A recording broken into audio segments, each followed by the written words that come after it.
दोस्तों एल्विस यादव के खिलाफ एफआईआर दर्ज की गई है। आरोप है कि एल्विस अपने गैंग के साथ सांपों के जहर का इस्तेमाल करते हैं, वो भी किस चीज़ के लिए? नशा के लिए। एल्विस यादव सांपों के जहर का इस्तेमाल नशा के लिए करते हैं या नहीं करते हैं, या इसकी खरीद बिक्री करते हैं या नहीं करते हैं, हमें इससे कोई मतलब नहीं है।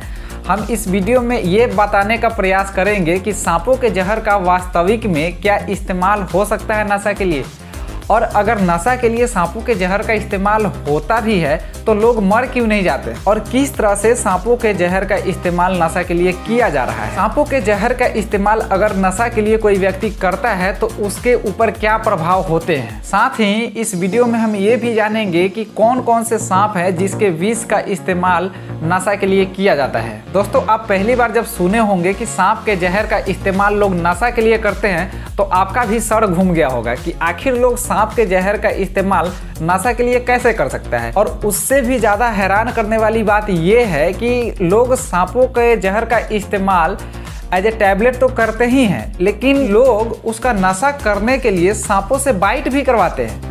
अब सांप से कटवा करके नशा करना यह कितना बड़ा बात है आप सोच सकते हैं, और यह कितना ज़्यादा खतरनाक हो सकता है आप इसका अंदाज़ा नहीं लगा सकते। तो आइए इस वीडियो को स्टार्ट करते हैं और कोशिश करते हैं सारी बातों को एक एक करके समझने का कि सांपों के जहर का इस्तेमाल किस तरह से लोग नशा के लिए कर रहा है। दोस्तों वीडियो स्टार्ट होने से पहले आपको बता दें कि इस वीडियो का पर्पस आपको जागरूक करना और सांपों के विष एज ए नशा के लिए न करने के लिए है। तो दोस्तों सबसे पहले ये समझने का ट्राई करते हैं कि आखिर रेव पार्टी में लोग सांप के जहर का नशा करते कैसे हैं। आखिर सांप के जहर का नशा लेने के लिए उनको क्या करना पड़ता है। दरअसल सांपों को लेकर के लोगों के मन में एक फोबिया होता है। फोबिया मतलब कि एक तरह का वहम होता है कि सभी सांप जहरीले होते हैं, जबकि सच्चाई यह है कि अधिकांश सांप जहरीले नहीं होते हैं। और भारत में जितने भी किस्म के सांप पाए जाते हैं उसमें से 30% ही सांप ऐसे हैं जिनके पास जहर होता है। इन सांपों में भी कुछ ही ऐसे सांप हैं जिनके जहर का सीधा सीधा असर मनुष्यों को दिमाग पे पड़ता है। इनके जहर के इस्तेमाल से मनुष्यों का जो दिमाग है वो सुन्न पड़ जाता है। वहीं कुछ सांपों के जहर का असर मनुष्यों को खून पे पड़ता है। इससे मनुष्यों का खून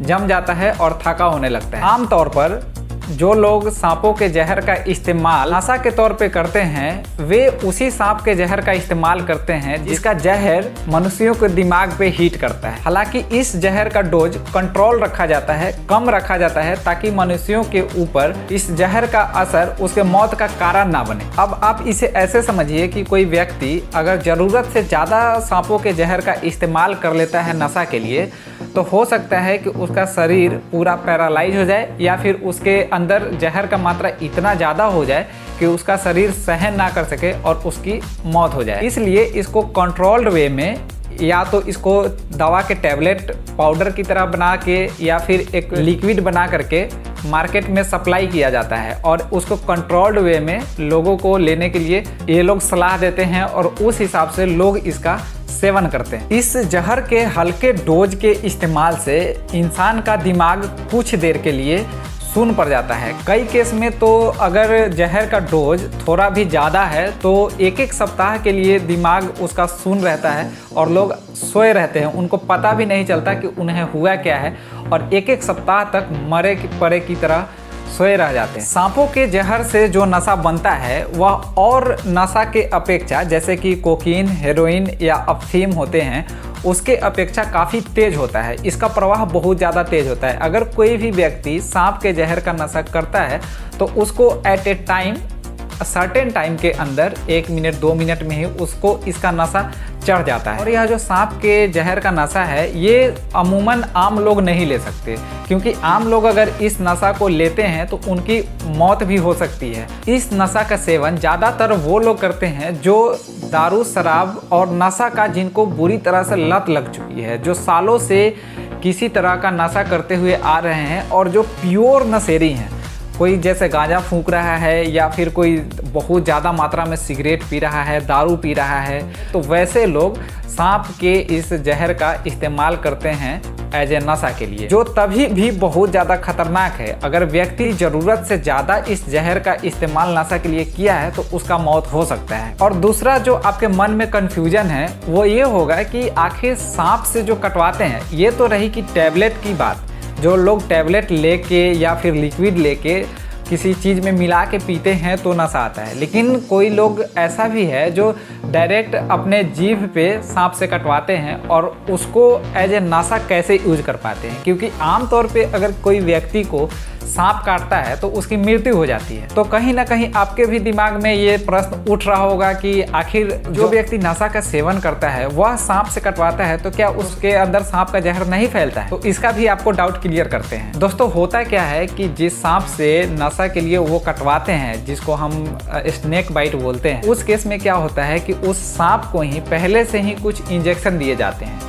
ऐसे इंजेक्शन जो सांप को भी कंट्रोल करके रखता है कि वह सीमित मात्रा में ही जहर को लोगों के अंदर इंजेक्ट करे। भी कोई स्नेक बाइट होता है तो आमतौर पे जो स्नेक बाइट होते हैं उसमें क्या होता है कि सांप जब काटता है तो अपने पूरा फोर्स के साथ काटता है और उस समय विष का जो इंजेक्शन होता है वो ज़्यादा होता है। 25 ml 30 ml इंजेक्ट करता है आपके शरीर के अंदर। और कोई जहरीला सांप अगर इतना ml विष इंजेक्ट कर देता है आपके अंदर तो आपका पैर झिनझिनाने लगता है या फिर आपका सूझबूझ खोने लगता है। और कई सांप ऐसे भी है जो आपको काटेगा तो आपको पैरालाइज कर देता है। इवन कि किसी किसी केस में तो लोगों का अगर पैर में काटा है तो पैर काटना पड़ जाता है, हाथ काटना पड़ जाता है अगर हाथ में काटा है तो। इस केस में क्या होता है कि जो सपेरा होता है या जो सांप का सप्लाई करता है, जो इस तरह के काम में संलिप्त है, वो क्या करते हैं कि सांपों को इंजेक्शन देते हैं और इंजेक्शन के प्रभाव से सांप उतना ही विष इंजेक्ट कर पाता है जितना कि लोगों को चाहिए। मतलब कि कुछ सर्टेन पॉइंट में ही वो अपना विष इंजेक्ट करता है, वो भी ज़्यादा इंजेक्ट नहीं। अब जैसे आपका दिमाग है, आपका दिमाग को ही अगर थोड़ा सा कंट्रोल कर लिया गया तो आप अपने अंदर के सारे फोर्स नहीं लगा सकते। वैसे ही होता है कि सांप के भी दिमाग को कंट्रोल करके कोई इंजेक्शन दे करके वो उसको कंट्रोल कर लेते हैं और सांप उतना ही मात्रा में विष इंजेक्ट कर पाता है जितना कि लोग मर ना सके, उस विष से लोगों को नशा लग जाए। तो आपको समझ आया होगा कि आखिर जो विष इंजेक्ट करता है या जो बाइट कराते हैं, स्नेक बाइट कराते हैं जीभ के ऊपर या कहीं भी, तो वो एज ए नशा कैसे यूज हो जाता है। और जो रेगुलर तौर पे सांप किसी को काटता है तो उसमें व्यक्ति की मौत कैसे हो जाती है।